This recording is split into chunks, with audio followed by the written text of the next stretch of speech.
Pearl was a beautiful little girl with sparkling blue eyes and golden curls that bounced when she laughed.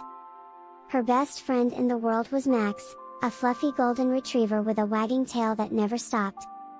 One sunny afternoon, Pearl and Max ran into their favorite place, the magical garden behind her house.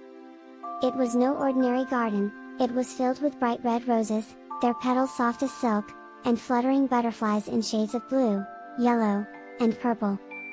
As Pearl twirled in the sunlight, Max chased a butterfly, barking happily. But just then, a tiny giggle echoed through the air. Pearl stopped, her eyes wide with wonder. From behind a rose bush, a shimmering light appeared, then another, and another.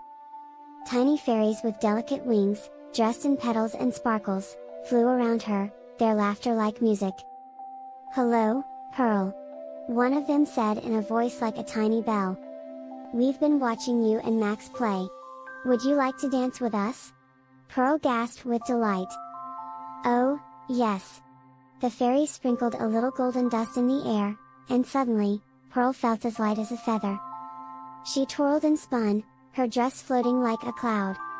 Max barked excitedly, leaping through the air as if he, too, had fairy magic.